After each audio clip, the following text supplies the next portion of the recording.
So, yan. Hello guys, magandang gabi po sa inyo lahat. At sa mga kababayan ko nga po pala dyan sa Pilipinas po, magandang gabi po sa inyo lahat. At sa mga kababayan ko na rin po OFW, magandang gabi po sa inyo kung gabi man sa inyo, and magandang araw po kung araw man sa inyo. At bali sa araw na ito mga lods, ang i-repair po natin mga lodi, itong SMPS po or switching power supply po na 50 ampere po mga lods. Ayan. So kung titignan po natin mga lods, so ordinary lang po talaga siya mga lodi. Ordinary lang po talaga siya mga lods dahil marami naman po akong ganito mga lodi. Pero ang kaibahan po nito ay 50 ampere po mga lods. So medyo special po siya. May kamahalan po mga lods. Pag mga 5 ampere, 10 ampere, 10 at 15 to 20 ampere po mga lods. Ordinary lang po yan sa akin mga lods. Marami po ako niyan mga lodi. So, dito po sa 50 ampere po, medyo special po to para sa akin mga lods. Although hindi po sa akin itong mga lods, SMPS po mga lods. Ayan. So, sa kaibigan ko po itong mga lods, ginagamit niya pang testing po ng mga sound system po para sa sasakyan. Bago niya po ikabit sa sasakyan po, okay, ginagamit niya muna dito pang testing mga lodi. Bago niya ibenta po dahil nagbebenta po siya ng mga second hand. So, okay. Ayan. So, bago nga po pala tayo mag-umpisa mga lods, para sa mga bago nga po pala dito sa channel na ito, huwag niyong kalimutan mag-subscribe po at pindutin yung notification bell sa baba po para lagi updated sa mga susunod na video na ina-upload ko. Tara, umpisahan po natin.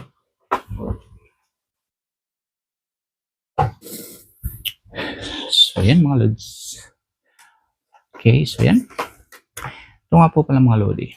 Ang ginagamit niya raw ito, bali hindi po kasi ito sa akin mga lods. Ayan, 50 ampere po yan SMPS po, pero made in China lang po yan mga lodi. So yan, made in China po mga lods. Ayan. Okay. So ginagamit niya ito mga lods sa pang-testing niya po ng mga sounds mga lodi. Okay, dahil pag mga 20 ampere po o kaya 10 ampere, so hindi po talagang sapat po para sa mga lalaking matataas na watts po sa sounds kung gagamit po sa sasakyan mga lodi. Okay. So yan. So na-on na po natin mga lods. I-test po natin. Okay. May pumapasok na siya na kuryente mga lodi. Okay. Yan. Yan. Sabihin may kuryente po yan pumapasok mga lods. Okay, so ite-testing po natin dito sa digital po natin.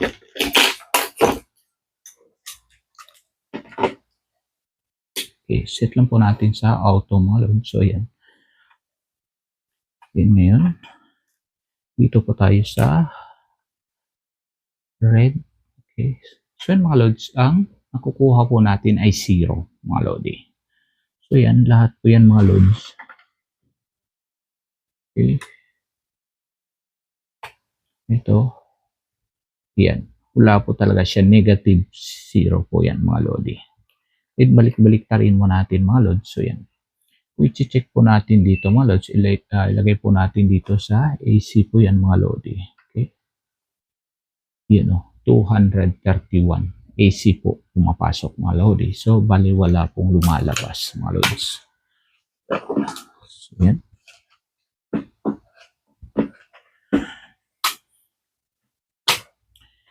Ibig sabihin, wala po siyang lumalabas mga lods.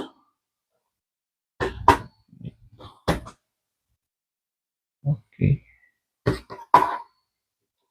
Okay, so yan, bubuksan po natin mga lods. So pagbukas po nito mga lodi, hindi naman po talaga ako sanay dito sa pagbukas mga lods. May dalawang screw lang po ang tatanggalin po natin. So bubuksan na po natin ang kanyang cover mga lods. Right. Okay, tanggalin po natin yung dalawang screw niya mga lodi.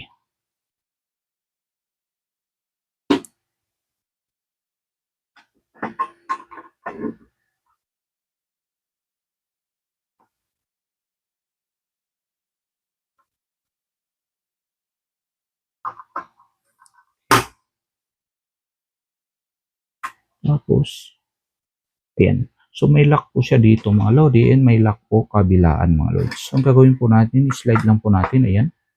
So pagka slide, okay, angat. Yun, no? So yan. So ganito lang po ang sa loob ng SMPS mga lods. Ayan. Made in China po yan mga lods. Grabe laki ng ano yan mga lodi, pero okay. So grabe layo ng mga ano niya mga lods. So tingnan po natin kung meron pa bang mga ano sa likod, yung SMD mga lods. Okay. Yan, tanggalin lang natin yung pan.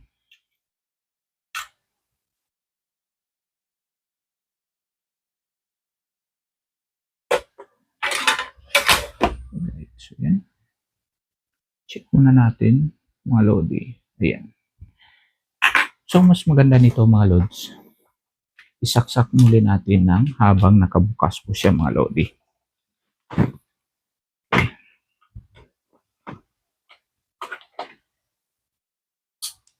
Yun. So yan, naka-on na po siya mga lods. Then check ko lang dito. Ayan. Ibig sabihin may pumapasok po yan mga lods. Then check po natin. Dahil lang dito po mga lods, may fuse po siya dito mga lodi. Yun o. May power naman sa fuse mga lods. O yan. So yan mga lods, kung napapansin nyo ang ating, okay. Yan. Sana nakita nyo mga lods. Okay. Nakita ko na kung saan ang problema niya mga lods. Ayan. Napapansin nyo, may ilaw na red mga lods dito sa kanyang fuse mga lodi. And pag dito po sa kabilang dulo mga lods, wala po siya, green lang. Ibig sabihin, hindi po continue ang, hindi po lumalampas yung kanyang power mga lods. Ayan o, yung current niya mga lods. Okay, yan dito meron, dito wala. So sa kabilang dulo. Right. Okay. So ngayon mga lods, gagamitin po natin yung ating analog mga multimeter mga lodi. So set lang po natin sa continuity mga lods. Yan. Yan. Test po natin yung kanyang fuse mga lodi. Yun. So yan o mga lods. Yung fuse niya mga lods, wala po siyang continuity mga lods. Yan. So ibig sabihin open po yung fuse niya mga lodi. Okay. So ngayon mga lods, tanggalin muna natin yung kanyang fan. Okay. Tabi na po natin. Then tanggalin po natin yung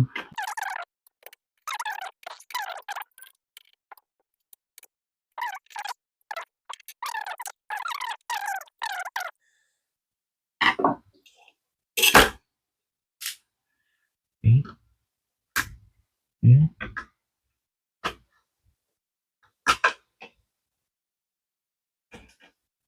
Alright, so yan. So dito sa likod mga lod, meron mo naman siyang gumamit ng mga ano, SMD po mga lodi. Ayan. Ito yung kanyang mga SMD.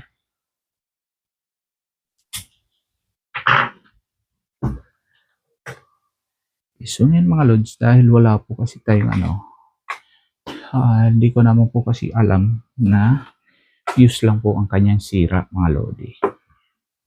Okay, so dito yung kanyang fuse. Dapat maghanap po tayo ng fuse. Sana meron. Okay. So meron po akong fuse dito mga lods. Okay, check ko muna.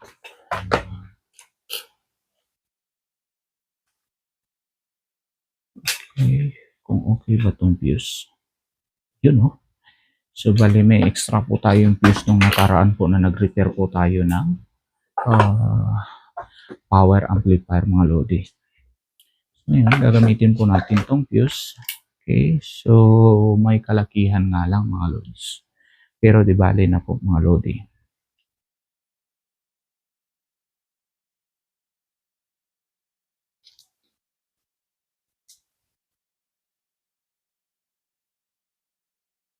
Okay, so yan.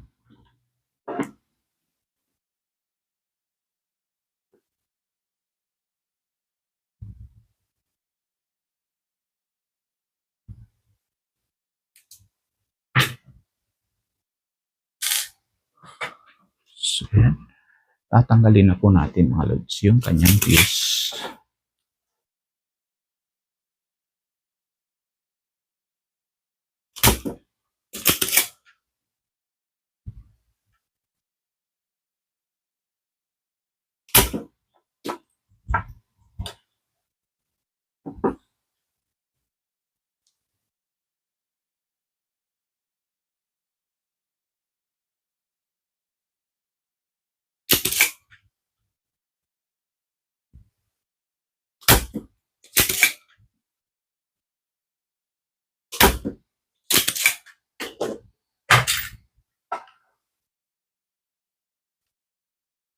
Init.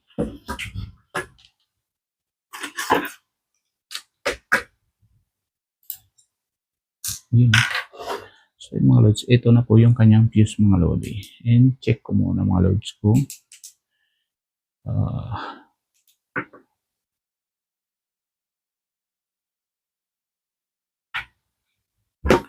check ko muna kung ilang ampere po ito mga lodi.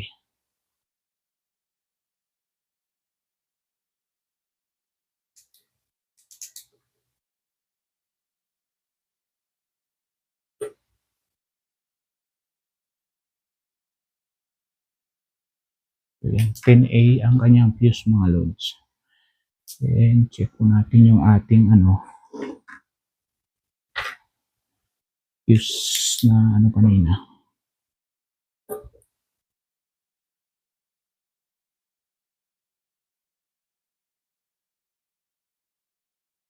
F315A po mga lods. Ibig sabihin mas mataas po yung ating fuse mga lods dahil ito ay para sa power amplifier po ito mga lodi. Ayan.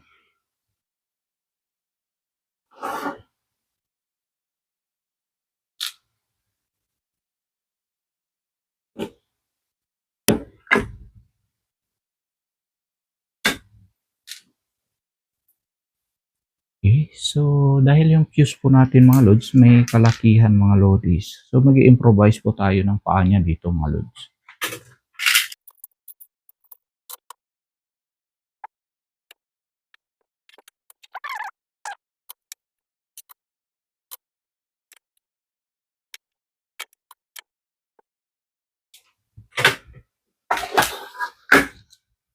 Alright, so yan.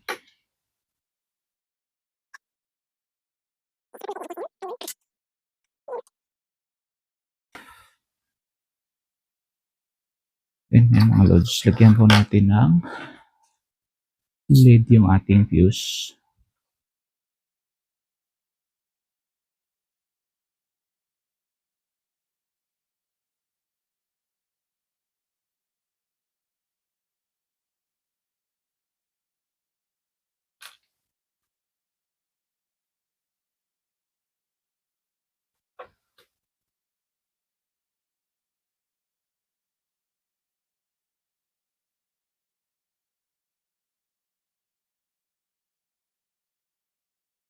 Yun.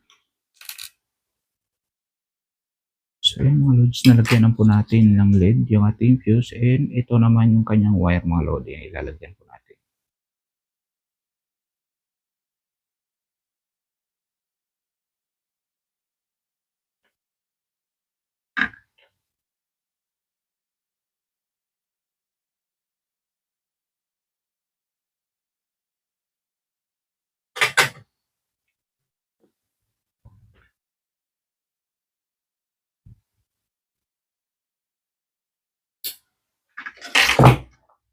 Right, so yan.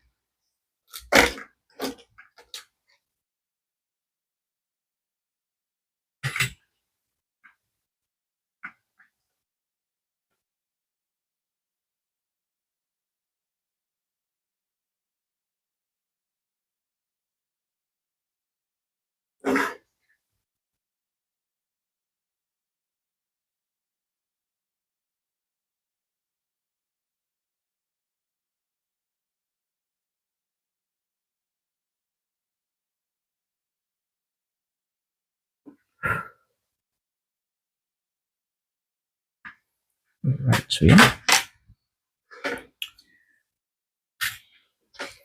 Okay mga lods, so nalagay na po natin. And ngayon, testing po natin itong mga load. Ilagay muna natin sa kanyang casing mga lods. Yun. Right.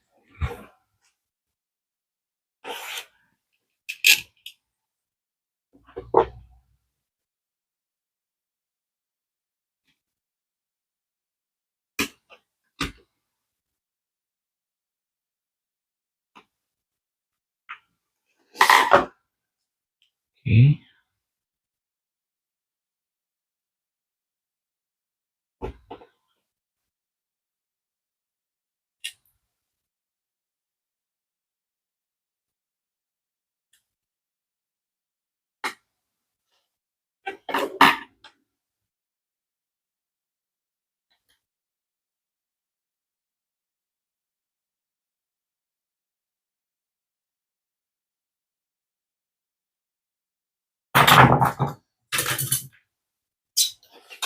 Ayan, mga lods, lagay muna natin yung kanyang pan.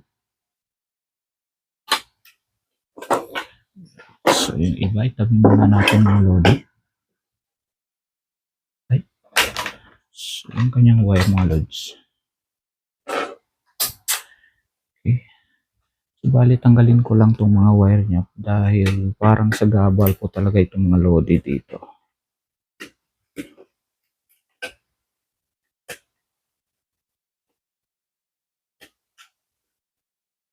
So, yan mga lods. Tinanggal ko muna. Ayan. So, bali ngayon mga lods, i-on na po natin to. Ayan. So, yan. Yun, no?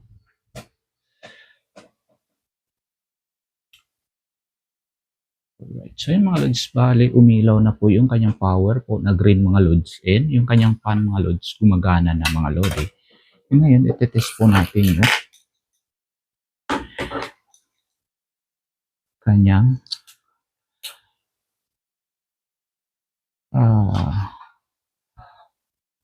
voltage mga lods na nilalabas mga lodi.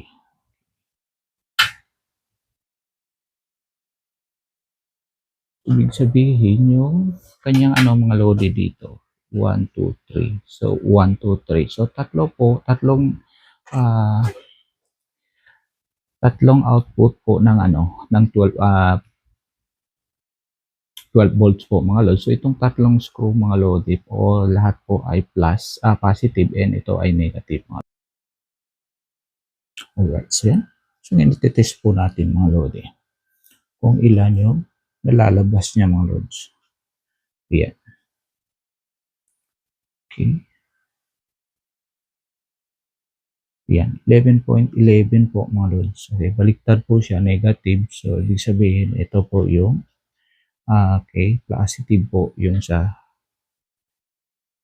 kabila. Okay, so, 11.11 mga lods. So, gawin po natin siya steady na. Okay, ito po yung kanyang potentiometer mga lods. I-adjust po natin. Okay, ikot lang po natin ng dahan-dahan. So, steady po natin siya sa 13 po mga lods. Ayan, so 12 na po siya. Ayan.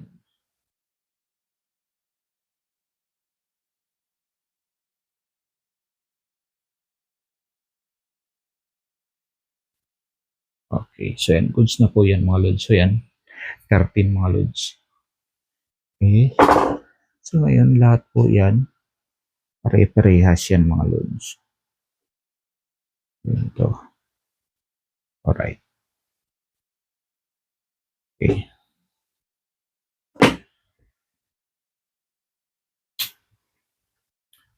Okay. I-out na po natin mga lods.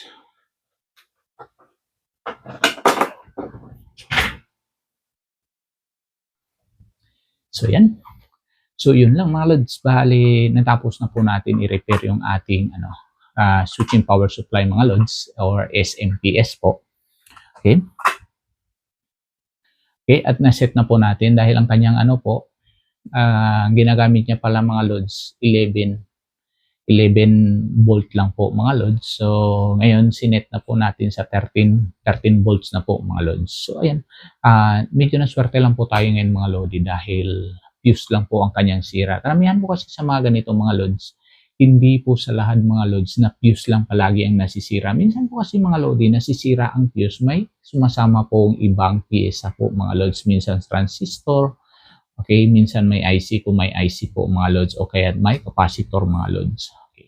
Minsan po ganyan po ang sira ng mga iba't ibang appliances, hindi puro fuse lang po mga lods. So yan, paalala lang po mga lodi para sa mga hindi po nakakalam. Okay. So, at bago nga po pala akong magpaalam mga lods, para sa mga hindi pa po nakapag-subscribe po, pag-subscribe na lang po at pindutin yung notification bell sa baba po para lagi ka updated sa mga susunod na video na ina-upload ko. Maraming salamat po. Stay safe, stay creative. God bless you all. Bye-bye.